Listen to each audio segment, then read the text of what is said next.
Hey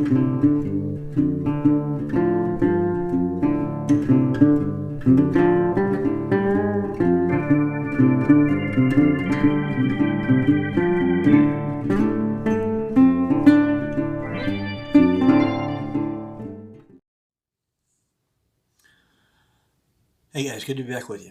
So last week we talked about the militia and a lot of the organizational and communication problems it had in the early days that led to a lot of the misperceptions that we have now.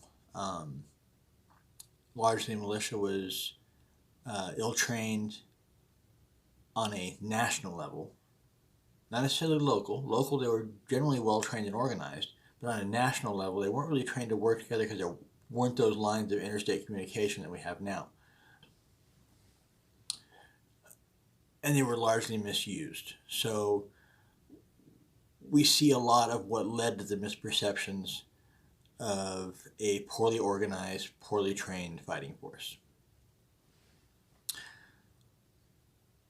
Moving on into the late 1800s and into 1900s, in 1902, Congress passed the Dick Act. The Dick Act eliminated the state defense force. It got rid of the state militias by giving every state a national guard. Now, the immediate problem with that concept, because it sounds like a great idea, a national force organized under Congress, blah, blah, blah. But that's what the problem is that it's organized under Congress and it's controlled by the government. The militia is there to protect us from the government. So if it's beholden to the government for its paycheck, its food, the clothes on its back, its equipment, then the militia isn't for the people. Now, the Dick Act did do some good things. It showed us some very important things about ourselves that we needed to identify. The uniformity in training and equipment that were provided through the Dick Act led to some great successes for the militias. In the early days of the Dick Act, up to I'd say the 1920s, most states were still militias. Yes, they were called the National Guard, but largely they still trained together like militias. So you have the Spanish-American War. It was fought by militiamen. They were state defense force. Yes, they were officially part of the National Guard, but these were still young men from the neighborhood that went to school together, they played ball together, they grew up and became fathers, and they got together to protect their communities and their families. They scored a tremendous victory in the Spanish-American War. Very important there. That tells us that uniformity in training and better communication leads to success. Now, going forward into the 30s and 40s, the militia started to diminish and the National Guard became more of a thing. 40s to the 50s, you had World War II, Korea. National Guard troops were deployed. They went to basic training. They did the same thing to the Army. They were the Army essentially. Into the 60s and 70s, you really didn't hear much on the organized militia front. They were out there. There were groups. Not always the most socially legitimate groups. You had, the Aryan nations and places like that were extremely racist,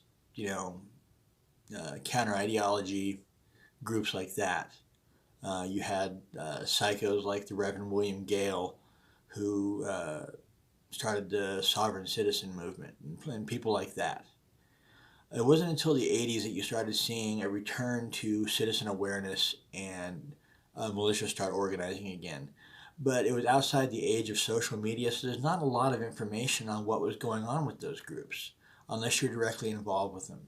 I personally can't say much about them because I was a teenager. So, but looking forward into the 90s and into the 2000s, social media was starting to boom. You had BBSs in the early days, and going forward, you had the internet, YouTube, Metacafe, all kinds of platforms where people could talk and organize and form these groups. MySpace, Facebook, Tube, all those different sites.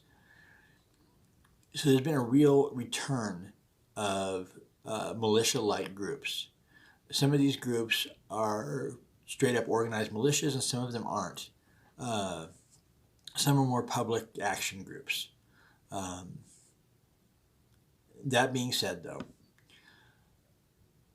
communication initially did some good things for us. We saw a lot of successes in simpler times. But looking at now, when these communications should be advancing us and helping us be better, they've only divided us more. I'm 3% original. There are 20 different 3%er groups out there. And most of us have the same core values, but social quits on Facebook and MySpace and whatever else have led to, split ups and divisions and stuff, and this guy starts his own group and that guy starts his own group, because people can't be mature enough to talk face to face and talk out their problems these days. Even in the worst of situations, back in the day, maybe you got together and yelled at each other and you figured out a way to work it out, or maybe you got together and whooped each other's asses and figured out a way to work it out. That's not how it is anymore. People get on Facebook and play the keyboard warrior and talk smack to each other, and you get all this division.